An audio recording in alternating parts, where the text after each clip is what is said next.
паметните во Малешевијата, од кој посебно го чува во сеќавањата загинувањето на Даме Груев во село Русиново. Демен Груев од каде Нивичена, од кај Соломос доле и Атанас Карчо с него. Тя ба до мина. И Демјан, и на следни Сандо Читанов имаше даскал во Джумата, ама беше војвода там некај по Мелегенецко доле. И он с них, тия ба тројца дојдоа. И дојдења бер на нас, идат доле Демен Груев да го пресетете. Дојдовме да го пресетнаме ние на тука на Джидовче и го земе од там и наредиме да влезат тука. Владимирово. Наредиме тука, ние беме двамина со Саве.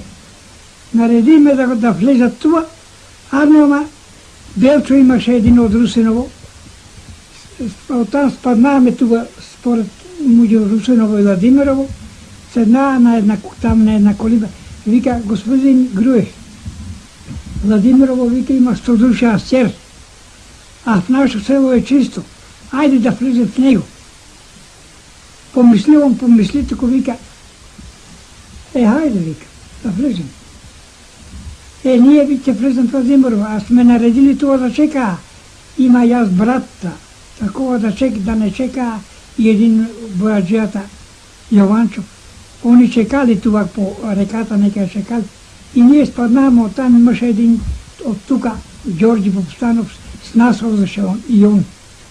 Арна му вика, јас таквија човек искам големи да поприкажувам. И јас тјасних. А туку Белчо ја преврте и одведе в Русиново. И в Русиново ошли дека ти одведе у најбогатиот човек. Заранта, ка Савнало, тия се ошли на црква. Това е пред Божич, таа неделя.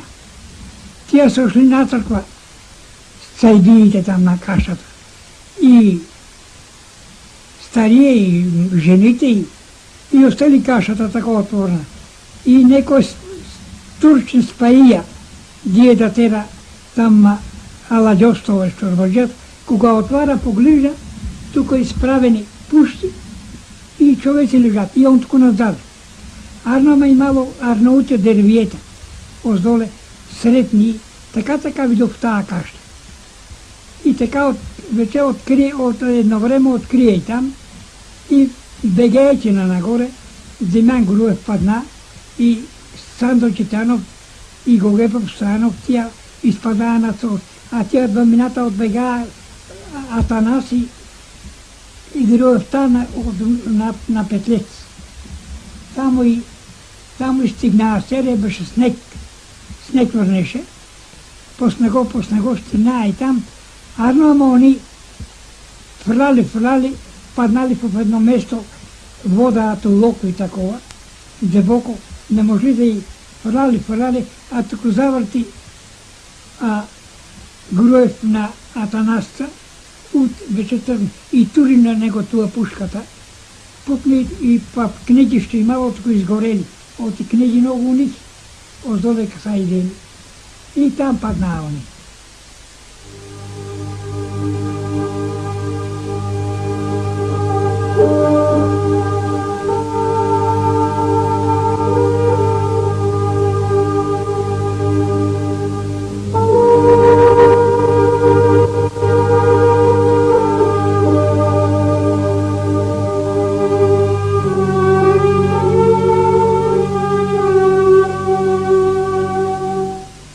Дамјан Груев, еден од врвните раководители на внатрешната македонска револуционерна организација, со своето загинување во селото Русиново и дава посебен белег на борбата во Малешевијата и останува како траен паметник во сеќавањето на жителите од овој крај, кога големиот револуционер ја натопи со својата крв земјата Малешевска за слободата и добробитта на цела Македонија.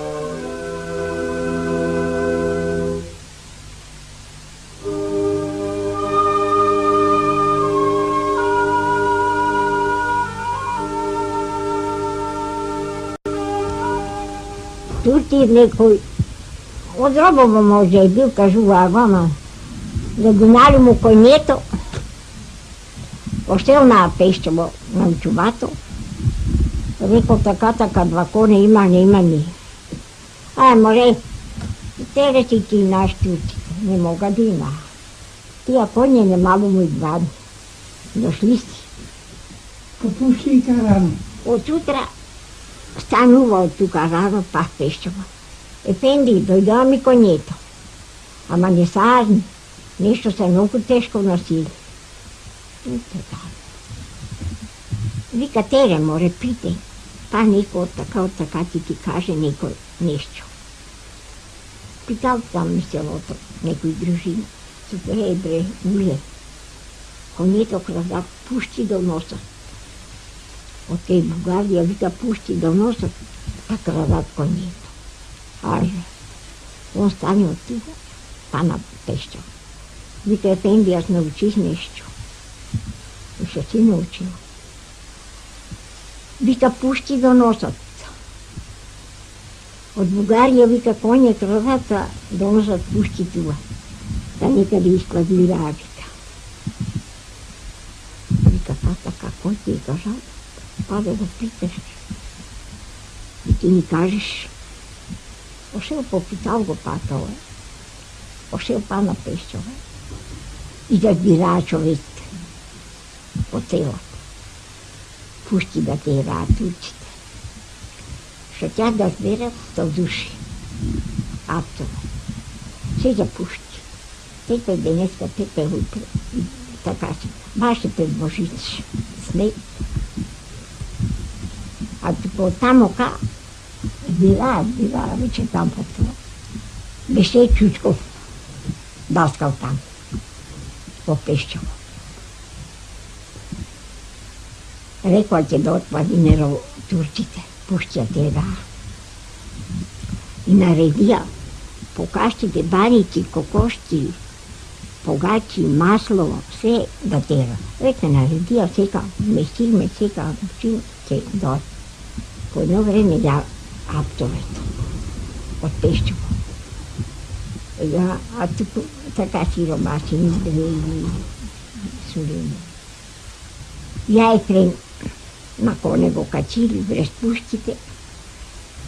Заполяло сонце ясно, сонце светло. Диде капата. А они турците така такива. Остара абсолютно по школите. Он беше главен учител Чучков, Пещево. Имаме тук и големи. Бега нашинци, кои ба по-големи от ти панат ти бият и те па бега. Имаме даскал Ташко го вика тук. И него имаше други човеки това плани, бегаш от това. Дойдоа турците, разбутеа за пред нощта. Кой панат, хара и бият, запушти. Адаронта па така. Докара и тия Ташкоте, така го вързали ръцете. И вика, има една баба имаше. Вика, бабо, питие. Гласо да ми чуеш, оди кажуве тия стопанки. Ти измерме. Да кажеш от в градището. Не да си валят очите, нас да не пущат. Беше она кажала жената на никой. Вика да пущите населението, пущите, ќе ви кажеме дека са. Да пущие им. Па кои имаа дома, а жените тука на рамото. На рамото. Однесо там на школите. Запалија турците една зграда там кон црквата, а туку сиромаши апсолутно изпущаени. Върновистите иска да дойде Бугарија тука. А па централистите го наиме па самостоятелна Македонија да види. Никој да не се не бърка. Ниту србин, ниту бугарин, ниту грк. И гърчиците да одија тука. Удараваме се и с них на некој пат. И грчи, и српски. И тога да излъжеа, Герасим имаше един дойде тука. та оди неколку години он војода, ама Чернопелов па замина па окржен војода на неколку околии. Он беше поголем.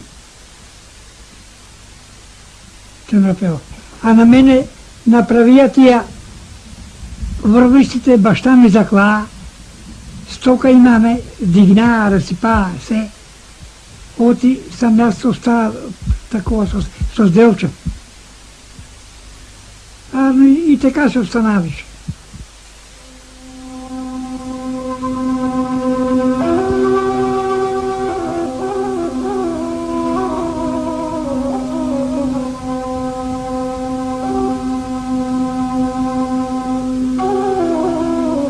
Низ борби, низ страдање и робувања го дотраја својот заеднички век дедо Ефтим и баба Вања. Ја дотраја таа своја долга намачена животна патека, за да стасаат пак заедно до незиниот крај и тука да станат уште поблиски, уште посвои, да станат едно неделиво цело што е врзано со највиталните, со вистинските нитки на животот. А Владимирово е просторот и времето во чии рамки овие двајца учесници на востаничките години се најдоа и се потврдија себе си како луѓе и како патриоти.